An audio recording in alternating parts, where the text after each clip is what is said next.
नमस्कार दोस्तों, मैं आप सभी का स्वागत करती हूँ आपके ही चैनल में। आप सभी को नवरात्रि की बहुत बहुत शुभकामनाएं। तो आज हम वीडियो लाए हैं आपके लिए कि नवरात्रि के जो व्रत रखते हैं तो उनको क्या क्या सावधानी रखनी चाहिए। ऐसे कौन से फल हैं, ऐसी कौन सी चीज़ें हैं जिनको नहीं खाना चाहिए, क्योंकि अगर हम ऐसा करते हैं तो इससे हमारा व्रत टूट जाता है और माँ क्रोधित हो जाती है। अगर वीडियो पे आ गए हैं तो चैनल को लाइक और सब्सक्राइब ज़रूर करते जाइएगा। माता रानी आपकी हर मनोकामना पूरी करे, आप पे सुख समृद्धि बनाए रखें। तो चलिए फ्रेंड्स, शुरू करते हैं। नवरात्रि में माँ दुर्गा के 9 रूपों की विधि विधान से पूजा की जाती है।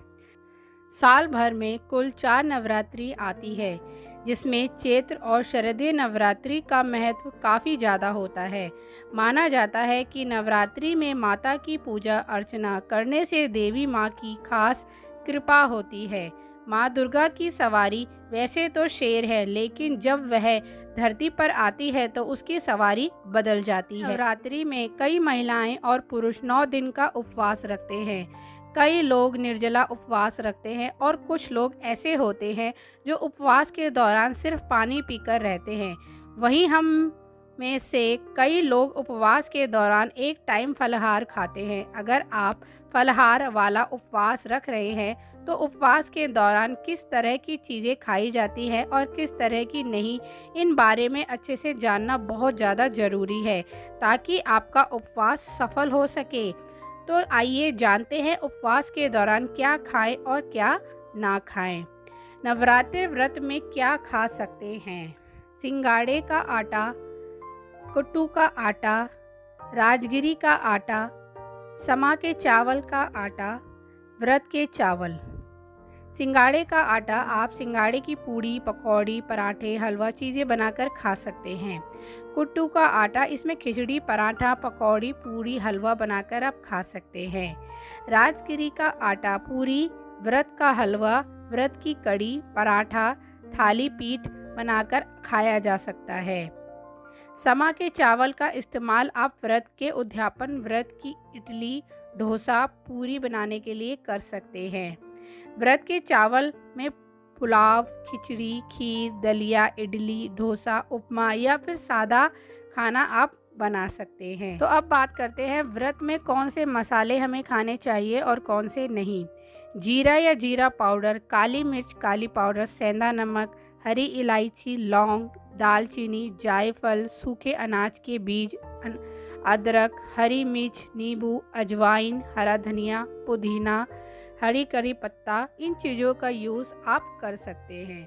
तो अब बात करते हैं नवरात्रि में कौन सी सब्जियां खा सकते हैं। आलू, कद्दू, शकरकंदी, अरबी जैसी सब्जियां हम खा सकते हैं। केला या कच्चा केला, केले का प्रयोग आप सब्जी, केले की फ्राई या केले की चिप्स बनाकर खा सकते हैं। कच्चे पपीते से आप पपीते का हलवा या सलाद भी बना सकते हैं।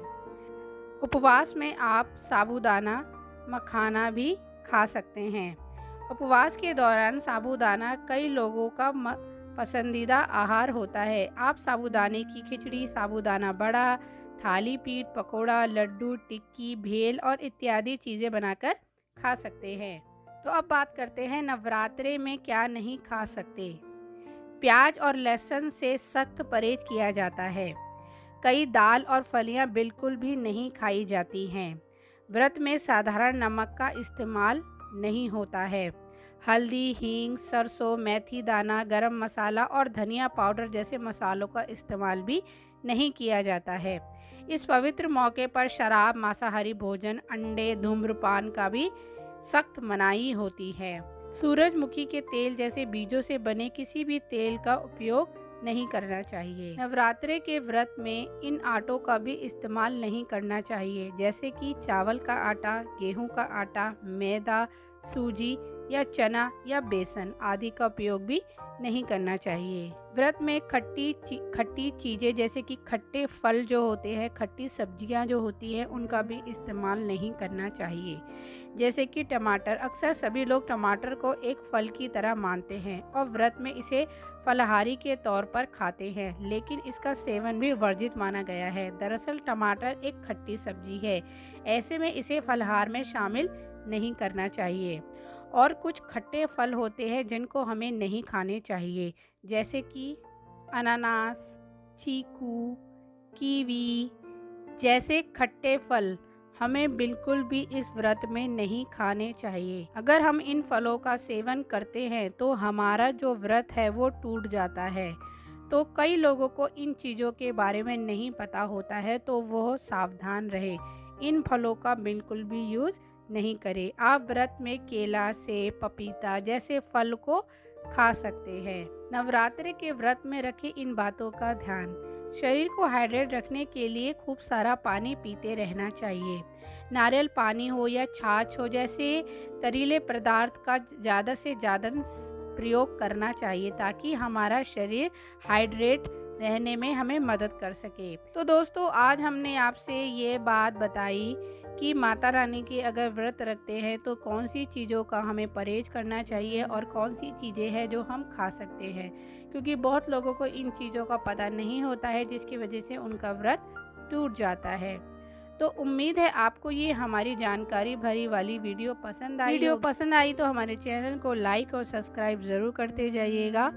अब हम आपसे मिलेंगे एक नई वीडियो में, तब तक के लिए जय माता दी, जय भोलेनाथ।